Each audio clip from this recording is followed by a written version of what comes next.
নমস্কার, সকলকে স্বাগত জানাই আজকের আরো একটি নতুন এপিসোডে। আমি দীপ চ্যাটার্জি রয়েছি আপনাদের সঙ্গে। আর আজকে যখন এপিসোডটা আপনাদের শুট করছি, নিশ্চয়ই একটু রাত হয়ে গেছে এপিসোড ছাড়তে, তার কারণ ব্যক্তিগত কাজে ব্যস্ত ছিলাম। কিন্তু এর মধ্যেই একটি খবর আমার কানে এসে বিকেলের দিকেই পৌঁছেছে, সেটা হচ্ছে সরকারি কর্মচারীদের নাকি এখন মুখে তালা পড়ে গিয়েছে। আমি আপনাদেরকে বিগত দিনে, অর্থাৎ মমতা বন্দ্যোপাধ্যায়ের সরকার যখন চলতো, তখন সরকারি কর্মচারীদের কিছু অতীতের দৃশ্য দেখাবো, যে দৃশ্যটা এখন আর পশ্চিমবঙ্গের বর্তমানে আপনারা পাবেন না। তার কারণ বর্তমান সরকার অত্যন্ত গুরুত্বপূর্ণ একটা বার্তা দিয়েছে, অত্যন্ত গুরুত্বপূর্ণ একটা নোটিফিকেশন জারি করেছে, যে নোটিফিকেশনে সমস্ত সরকারি কর্মী, একেবারে টপ আমলা থেকে শুরু করে গ্রুপ ডি কর্মচারী পর্যন্ত, সাফাই কর্মচারী পর্যন্ত একটা কথা বলতে পারবে না, মিডিয়ার সামনে হোক কিংবা সোশ্যাল মিডিয়াতে হোক অথবা রাস্তায় আন্দোলনের মাধ্যমে হোক। সেই সরকারি নোটিফিকেশন আপনাদের স্ক্রিনে আপনারা দেখতে পাচ্ছেন, সেখানে পরিষ্কারভাবে লেখা রয়েছে। আর যদি ব্যক্তিগতভাবে আপনারা আমাকে জিজ্ঞেস করেন যে আপনার এই সিদ্ধান্তটা সরকারের কেমন লেগেছে, আমি বলবো অত্যন্ত সুন্দর লেগেছে, অত্যন্ত ভালো লেগেছে, খুব ভালো সিদ্ধান্ত হয়েছে। সরকারি কর্মচারী, তুমি সরকারের খাবে, সরকারের পড়বে, আর রাস্তায় গিয়ে আন্দোলন করবে, সরকারের বিরুদ্ধে টিভির পর্দায় ঘন্টাখানেক আনন্দে গিয়ে বিভিন্ন রকমের নোংরা নোংরা সরকারের বিরুদ্ধেই কথা বলবে, আর দিনের পর দিন ডিএ চাইবে, ঘেউ ঘেউ করবে। এটা তো হতে পারে না।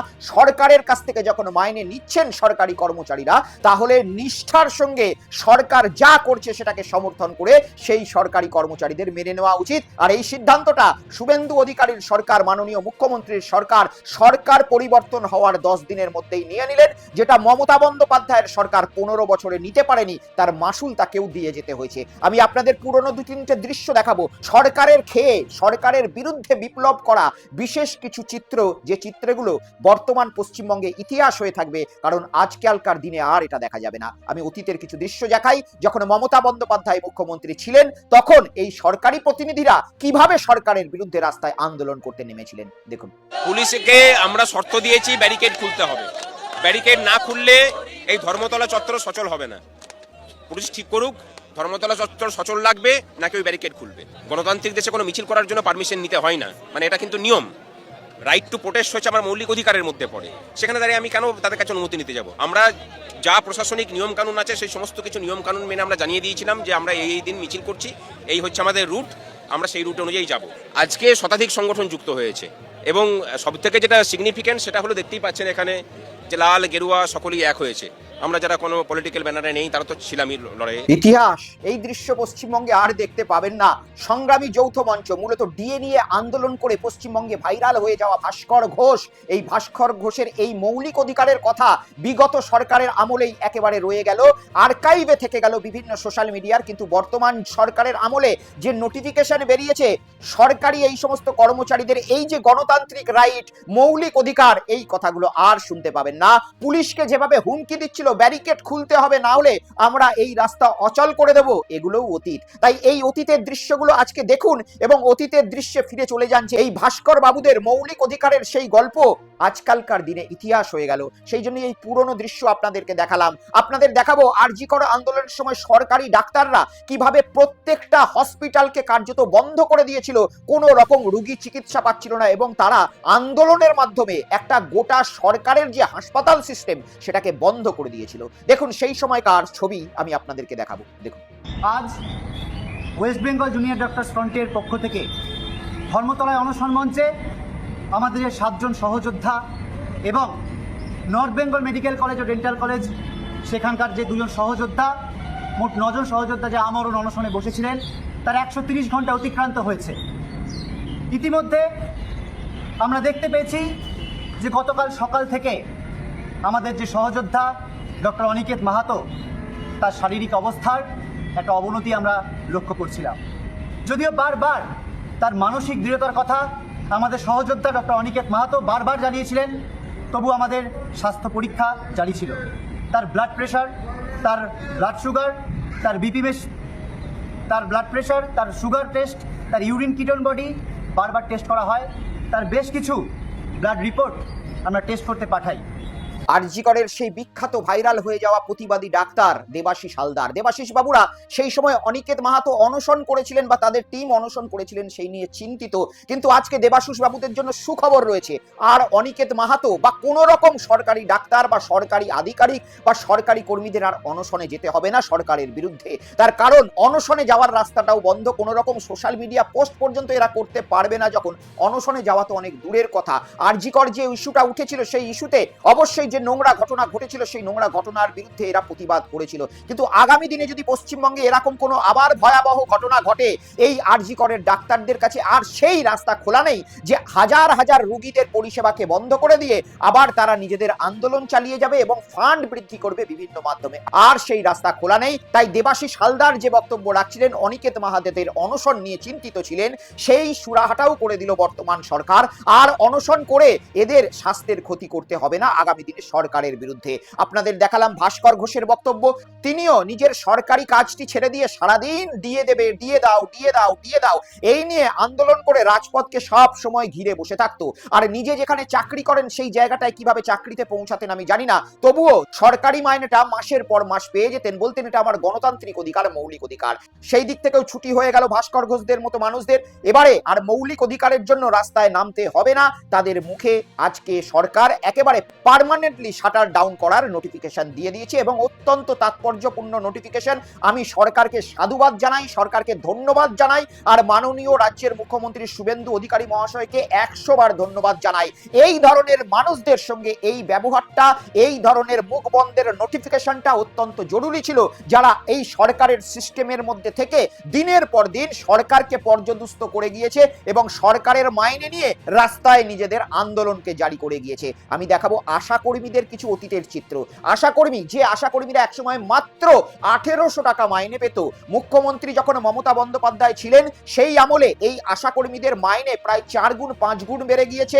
সঙ্গে তাদেরকে ট্যাব দেওয়া হয়েছিল করোনাকালে, তারপরেও আশা কর্মীদের শান্ত করা যায়নি। সেই আশা কর্মীরা সরকারি স্বীকৃতি চাইছিল এবং সরকারি স্বীকৃতি চেয়ে তাদের চাকরিটাকে পার্মানেন্ট করতে হবে এমন দাবি করে সমস্ত আশা সেন্টারগুলোকে বন্ধ করে দিয়ে দিনের পর দিন রাস্তায় আন্দোলন করে গিয়েছিল। অতীতের সেই চিত্র দেখাবো, কারণ ভবিষ্যতে আর বর্তমান সরকারের আমলে এই চিত্র আর পশ্চিমবঙ্গে দেখা যাবে না, কারণ এই আশাকর্মী থেকে শুরু করে এই টপ আমলা সকলেরই রাস্তা বন্ধ করে দিয়েছেন বর্তমান সরকার। দেখুন অতীতের চিত্র আশাকর্মীদের আন্দোলন। আমাদের ধর্মবাদী দিকে দিকে চলছে, চলবে, সমস্ত জেলার মেয়েরা সেন্টার বন্ধ করে এই কর্মবিরতিতে সামিল হয়েছে এবং কর্মবিরতি গতকাল থেকে চলছে অনির্দিষ্টকালের জন্য।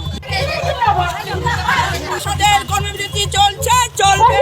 আমরা সেখানে দাবি করেছি 15,000 টাকা মুখ্যমন্ত্রীর কাছে, আরো অনেক দাবি আছে আমাদের।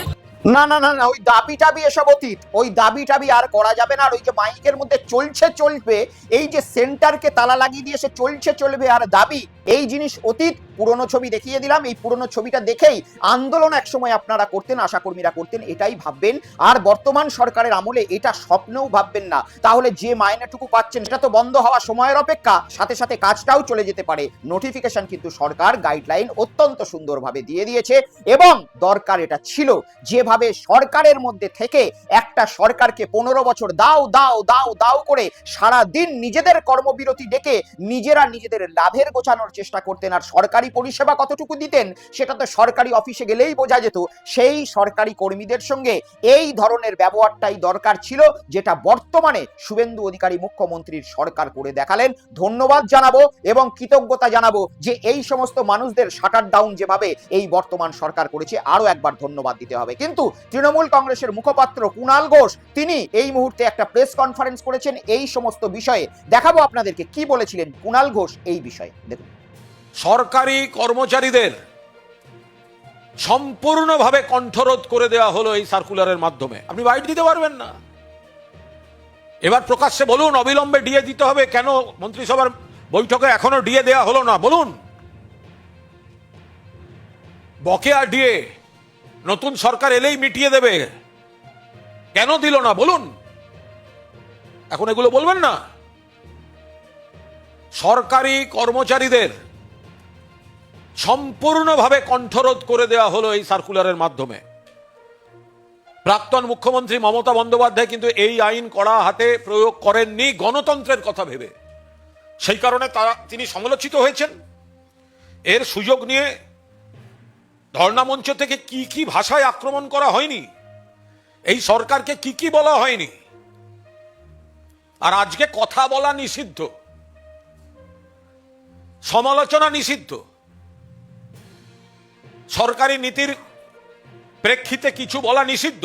আইএএস আইপিএস থেকে শুরু করে ডব্লিউবিসিএস থেকে যারা বিভিন্ন পদে রয়েছেন, অত্যন্ত দক্ষ যোগ্য গুরুত্বপূর্ণ পদে, এবং সবাই যারা রয়েছেন, এতদিন ধরে যারা মিটিং মিছিল করে এলেন, বড় বড় কথা বললেন, তো তারা আজ দেখুন খাল কেটে কুমির আনা কাকে বলে। তৃণমূলের মুখপাত্র কুণাল ঘোষ বলছেন খাল কেটে কুমির এনেছে নাকি সরকারি কর্মচারীরা। আপনারা কি মনে করেন সত্যিই কি তাই? সরকারি কর্মচারীরা কি খাল কেটে কুমির আনলো? কিন্তু সরকারি কর্মচারীরা তারা তো যদি এটা মনেও করে থাকে, এখন তারা যদি মনে মনে এখন এটা ভেবেও থাকে যে আগের সরকার আমাদেরকে কথা বলতে দিত, এই সরকার আমাদের মুখে তালা দিয়ে দিল, তবুও তো তারা পোস্ট করে জানাতে পারবে না। কি বিড়ম্বনা বলুন তো, একটা ব্যক্তির এতটা বিড়ম্বনা হঠাৎ করে হয়ে যাবে, সেটা সরকারি কর্মচারীরাও কি ভাবতে পেরেছিল? জানি না, এই বিষয়ে আমাদের নজর থাকবে, কিন্তু সরকারের সিদ্ধান্তকে আমি পূর্ণ সাধুবাদ জানাবো, পূর্ণ সহমত করব। আপনারা আমাকে যাই বলুন, গালমন্দ দিয়ে থাকুন, যা খুশি বলতে পারেন, কিন্তু সরকার যে ডিসিশনটা নিয়েছে অত্যন্ত ভালো ডিসিশন নিয়েছে। এই ডিসিশনটাই এদের যোগ্যতম ডিসিশন। এই যে কুণাল ঘোষ কিছুক্ষণ আগে বললেন যে মমতা বন্দ্যোপাধ্যায় এদেরকে গণতন্ত্র প্রয়োগ করতে দিয়েছিল বলে মঞ্চ বেঁধে এরা মমতা বন্দ্যোপাধ্যায়কে সেই মঞ্চ থেকে গালিগালাজ করতে পারত। হ্যাঁ, হয়তো কুণাল ঘোষ এই কথাটা ঠিক বলছেন, কিন্তু মমতা বন্দ্যোপাধ্যায়কে কে বলেছিলেন এতটা গণতন্ত্র এদেরকে দিতে? এরা এই গণতন্ত্রটা কি ডিজার্ভ করতো? এরা যেটা ডিজার্ভ করে সেইটা এই বর্তমান সরকার এদেরকে দিয়ে দিল। এবং এদের সঙ্গে যে ঘটনাটা ঘটেছে, কোনো সমবেদনা জানানোর এখানে জায়গা নেই। আমি ব্যক্তিগতভাবে বলছি, সরকারি আধিকারিক, সরকারি কর্মীরা গত 15 বছর সরকারি যে অফিস রয়েছে সেখানে মানুষের পরিষেবা কম, নিজেদের ফুর্তিবাজি, আন্দোলন, দিয়ে দাও, এই দাও, অমুক দাও, সুসুক দাও, এই সমস্ত করে এসেছে। বেলা 10টায় অফিস যাওয়ার কথা, কেউ বেলা 12টায় টিফিন বক্স নিয়ে গেছে, আর 2টোর সময় টিফিন বক্স খুলে সকলে মিলে টিফিন করে আবার 3টের সময় বাড়ি চলে এসেছে। এবং সাধারণ মানুষরা সরকারি অফিসে গিয়ে বারবার প্রতারিত হয়েছে, ঘুরে এসেছে। তাই এই বর্তমান সরকার এদের সঙ্গে সঠিক ব্যবহার করেছে। বাংলা একটা কথা আছে জানেন তো, দাঁত থাকতে মানুষ দাঁতের মর্ম বোঝে না। সকলে ভালো থাকবেন, সুস্থ থাকবেন, দেখা হবে পরবর্তী প্রতিবেদনে। ততক্ষণে সাবধানে থাকুন, সুস্থ থাকুন, দেখতে থাকুন বেঙ্গল পালস উইথ দীপ, সত্য যেখানে রং দেখে না। নমস্কার।